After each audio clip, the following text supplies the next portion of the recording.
আমাদের যে ভালনারেবিলিটিটা এখনো কিছুটা আছে, সেটা কিন্তু আমরা বহুলাংশে কাটিয়ে উঠেছি দুটো কারণে, এবং এই দুটোই আমাদের বৈদেশিক মুদ্রা অর্জনের প্রধান স্তম্ভ।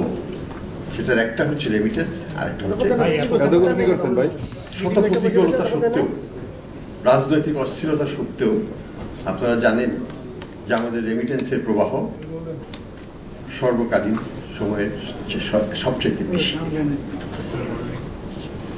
এই 6 মাসের গড়ে 26%-এরও বেশি আছে, এবং যদি আমরা প্রথম 2 মাস বাদ দিয়ে দিই, জুলাই অগাস্ট, তাহলে এটা কিন্তু আরো অনেক বেশি হয়।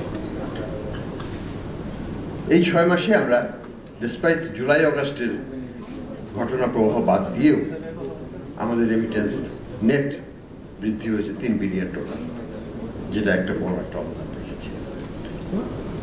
আমাদের এক্সপোর্ট বেড়েছে প্রায় $2.5 বিলিয়ন। $5.5 বিলিয়ন কিন্তু আমাদের অনেক কাজে লেগেছে এই দুঃসময়ে।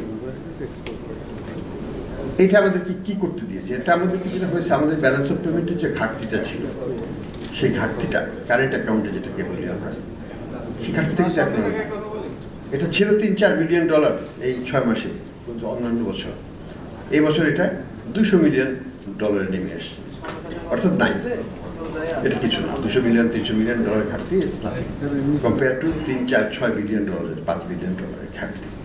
তো সেদিক থেকে আমরা একটা স্থিতিশীল পরিবেশের দিকে চলে যাচ্ছি, এবং সেই জন্য রেমিটেন্স যারা পাঠাচ্ছেন তাদের অবদান অবশ্যই আছে।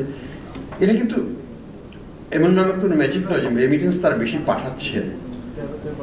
আসলে যেটা হয়েছে, টাকার যে পাচারটা ছিল সেটা বন্ধ হয়েছে, অর্থাৎ গুড গভর্নেন্স দেশে ফিরে আসাতে দেশের অর্থনীতিতে নেট রিটেনশনটা বেড়ে গেছে। আমাদের নেট প্রবাহ যেটা, সেটা বেড়ে গেছে, যেটা দুবাই থেকেই পাচার হয়ে যেত হুন্ডির মাধ্যমে ইত্যাদির মাধ্যমে। সেই জায়গাটায় আমাদের একটা উন্নতি আমরা দেখতে পাচ্ছি, যে কারণে রেমিটেন্সের প্রভাব বেড়েছে। যদিও এই বছর যারা বাইরে গিয়েছে তাদের সংখ্যা কিন্তু গত বছরের চাইতে অনেক কম, কিন্তু সেটাতে কিছু আসে যায় না। আসলে যারা টাকা পাঠাবে তারা পাঠাবে, কিন্তু সেই টাকাটা কি আমরা দেশে পৌঁছাবো কিনা সেটা ডিপেন্ড করে আমাদের নাগরিকদের, যারা এখানে ক্ষমতাশীল, যারা অর্থবান বিত্তবান, তারা এই টাকাটা দেশে রাখতে চান কিনা সেটার উপর।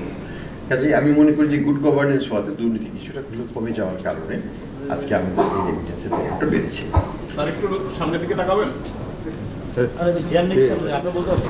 যে জিনিসটা আমি আরেকটু হাইলাইট করবো সেটা হচ্ছে যে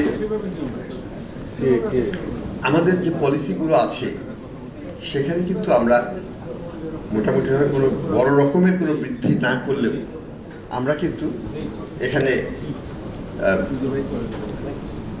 অনেকগুলো ইনসেন্টিভ এবং অনেকগুলো পরিবর্তন ওভার টাইম করা হয়েছে গত 2-3 বছর ধরে, এবং এইগুলোর মধ্যে আছে যেমন ইনসেন্টিভটাই এখনো বর্তমানে এক্সচেঞ্জ রেট 122 টাকা, কিন্তু আমরা কি দেখি, আমরা কিন্তু এরপরেও ওই যে 2.5% ইনসেন্টিভ যেটা দেওয়ার, সেটা কিন্তু সরকার দিয়ে যাচ্ছে। এটাতে কিন্তু সরকারের প্রায় 7,000 কোটি টাকার মতো লাগছে বছরে, এটা বড় রকমের ভর্তুকি, সেটা কিন্তু সরকার দিচ্ছে।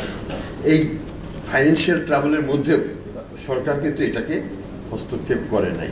ভ্যাট ইত্যাদি অনেক জায়গাতেই রাজস্ব বাড়ানোর চেষ্টা করা হচ্ছে, কিন্তু এখানে সরকার খুবই সংবেদনশীল এবং চেষ্টা করছে যাতে আমাদের যারা কষ্ট করে রেমিটেন্স আয় করছে তাদেরকে যেন কিছুটা এক্সট্রা সহায়তা দেওয়া।